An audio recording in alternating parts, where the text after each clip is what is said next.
Ano to? Add to cart. Gaano ka-importante ang customer's feedback?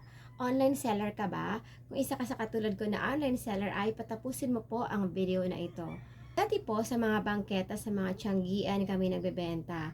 At bago ka pa magkapagtinda, marami ka pang aasikasuhin, marami ka pang ayusin mo yung mga ititinda mo, aayusin mo yung paninda mo, at isasakay mo sa tricycle or kung ano mang meron na pwede mong pagsakayan, papunta doon sa destination ng pagbebentahan mo. At sobrang hassle niya. Kaya nung natutunan ko ang pag-online selling sa bahay lang, ang importante ay maayos yung corner na makikita ng buyer mo, lalo na sa live selling. Importante na malinis, maayos ang produkto na ibinabahagi mo. Ang problema natin dito sa pag-online selling ay ang dami na nag-online selling. Ano ang rason ng buyer? Bakit sa'yo bibili?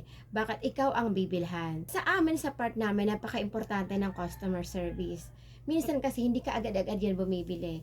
Nag-message muna yan, magtatanong muna yan, at ikaw ba ay karapat-dapat na bilhan? Paano mo sila ine-entertain? Paano mo sila kinakausap? Ay malaking bahagi dito sa ating pag-online selling. Kasi yun lang kayo makakapag-usap. Hindi kayo personal na mag-uusap na face-to-face, pero through sa messages ay makakapag-usap kayo at mailalahad mo yung mga produkto bakit kanila bibilhan. At napaka-importante ng customer's feedback. Sa customer's feedback, dun kasi magra-rely ang mga susunod mong buyer, ang susunod mong customers. Yung mga una mong buyer ay i-rate kanila, lalo sa Shopee, i-rate ka nila ng 5 star, 4 star, or kung ano yung karapat-dapat na i-rate sa'yo dun sa produkto at servisyo ibinahagi mo or in-offer mo sa kanila. Sa amin, lubos ang saya ko kapag nag-iiwan sila ng kanilang ratings na may kasamang picture na suot nila yung damit.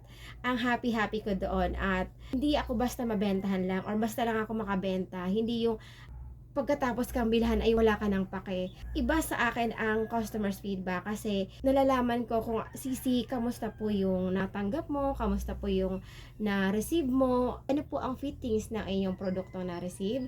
Pinakausap ko talaga sila ng ganoon. Kasi somehow, mag-repeat order sila at yun ang motive mo. Hindi mo sila isang beses lang ibentahan. At ang kagandahan pa nito, sila mismo magre-refer sa'yo, sa kanilang mga kaibigan, sa kanilang mga kilala, sa kanilang mga kamag-anakan, i-refer ka nila. At syempre, napakang points yun sa atin kapag ka ni-refer tayo na hindi mo na sila binentahan ng ikaw sila na ang mag-refer sa'yo sa produktong ibinabahagi mo. Kasi ang saya nun, kasi dito pa mabuboost pa yung sales mo. Ang laki ng porsyento na ibinibigay namin sa customer service, sa customer's feedback. Hindi lang yung aim namin na mabentahan lang namin sila ng isang beses. Ang aim namin ay paulit-ulit silang bumili sa aming store.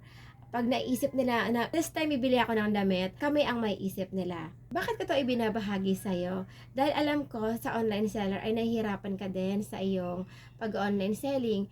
Subukan mo na bigyang pansin ang kanilang mga komento, sa kanilang mga suggestion. Subukan mo silang pakinggan. Iba ang nakikita din nila. Hindi lang sila basta nagrereklamo. Meron din silang sinasabi na makakatulong din sa store mo. Ang kalaban kasi natin dito ay yung hindi sila mag-repeat order. Sila ang boss natin at nararapat lang na bigyan natin sila ng concern. Ang kanilang feedback ay napakahalaga. Kaya kung isa ka sa katulad ko na online seller, halika na, trabahuin po natin yung customer's feedback at customer service. Ayusin natin yan at dulo-dulo mag-i-end tayo sa mas marami pang friendship. Sa amin, during live, iba ang pabibuild mo din ng friendship din dun sa customers mo.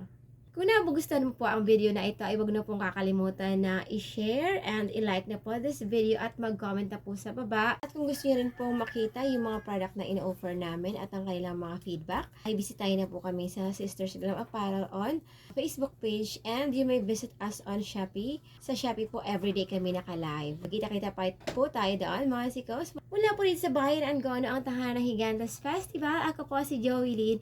Malit man sa iyong paningin sa produkto ko, ikaw ay mapapabili rin. Bye for now!